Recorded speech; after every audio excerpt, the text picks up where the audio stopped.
a research project, and my action research project was literacy strategies to increase reading comprehension. I only chose 2 strategies to use, but some more information is in here. Okay, so just for my introduction, so as we all know, reading comprehension is essential to student success throughout school and ultimately to be successful in life. I know that we have been hitting really hard in our school to improve our test scores, and reading comprehension is a huge thing for this. So even though students are introduced to strategies to help them with the comprehending, they still continue to struggle, as we see with our 7th graders, that they have a hard time with reading comprehension.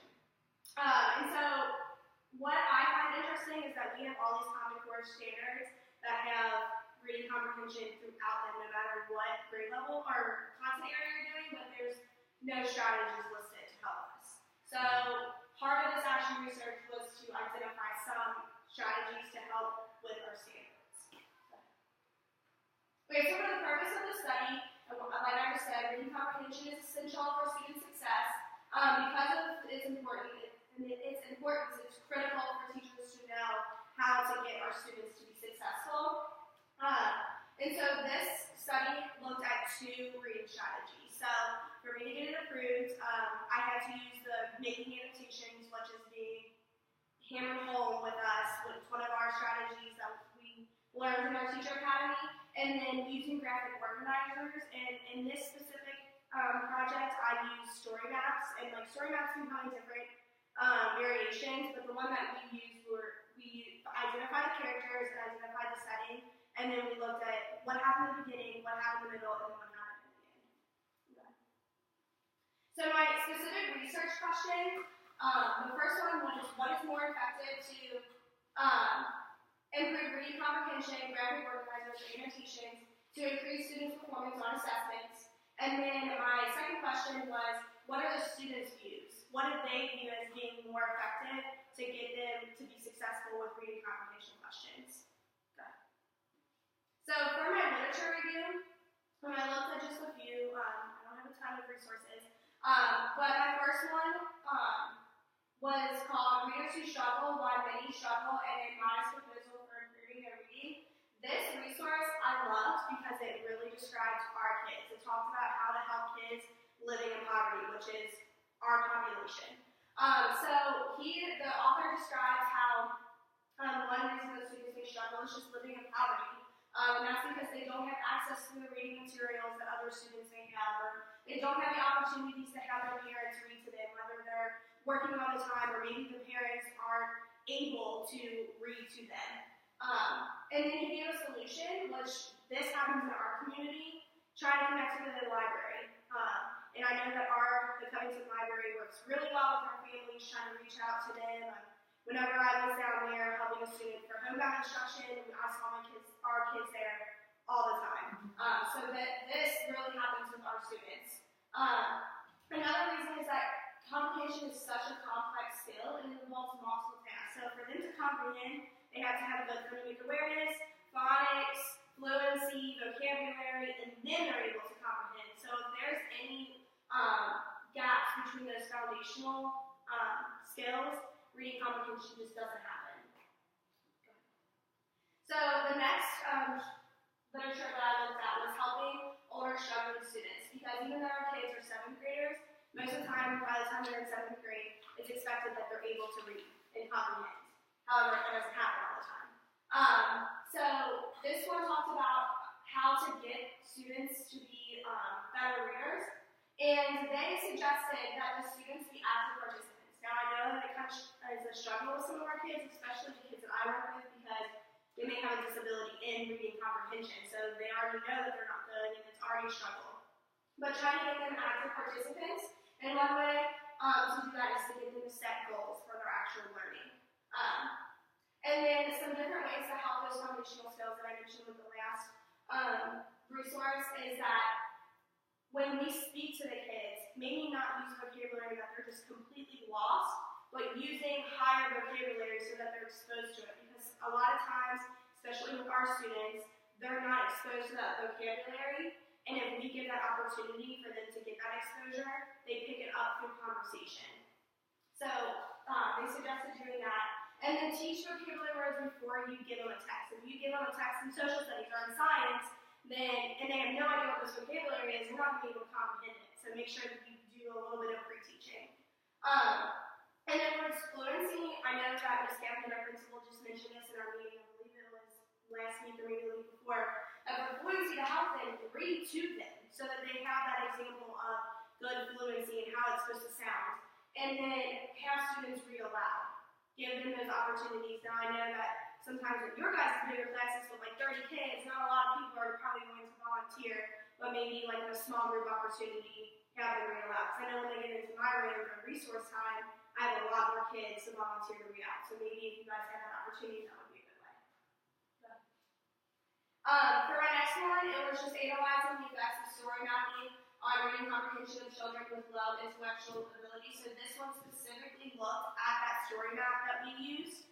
And then the benefits of these is that the graphic organizers can help students identify the specific information that you want them to look for and just important information altogether. It can be used as like a prompt or cue to like, oh, I need to look for this, or okay, I can break it down. And then for our kiddos that really struggle to just stay focused, it gives them a guide to follow, so that way it's a lot easier for them to make sure that they're on track. I believe this is my last one. This one is looking at annotation. So some of the benefits of the annotating, the students, it helps them make connections. So they read it and they're like, oh, this sounds familiar, like I did this. Helps the student just remember the information that they read. If they go back and see their annotate, like they're underlining, and then I know when we do annotations, we have to make them make a comment. So seeing those underlining and highlighting and the comments, it jogs their memory. And then it just allows them to reach a deeper level of engagement and prompts active reading. So it just gets them more engaged and gets them more focused on the actual reading. Okay, so for my method to get all of my data, I have a group of students. So it's like your fourth period, your fifth period, your third period. Those are the kids that I worked with. They got two texts. The first text, we read about Jackie Robinson and they made annotations. And then they answered five comprehension questions. And then the next one, we read a short story and they used the story map to follow along with it and then answered the comprehension questions. And then once we were finished with all of it, I had the students just write me a little prompt about how if they thought the story map was more effective for them to understand the information or the annotations, and then why. So that was how I collected all my data. So these are the results. So I just used the kids' initials, and so the first one, she got 80%, he got 80%, 100%, 20%, 60%, 40%. And then this is the story map, and then which one they thought that was more effective. I thought it was kind of interesting because the results are extremely similar. The annotations only got 3-4%, but every single student told me that the story map was more effective. I'm not going to lie, when I told them the first story we did with Jackie Robinson, I was like, great, we're going to make annotations. I literally got, oh my gosh, they're kind of over it. They're done with it. They don't really want to do it, so I think that this is kind of a result of how much we're trying to push those annotations. Go ahead. Can you go back real quick? Yeah, sorry. Are you open for a question? Yeah. So far, what you did? Sure. So it looks to me like, as I just quickly scanned that, with the exception of one student, yeah, your averages swing hard towards the scoring. Yeah.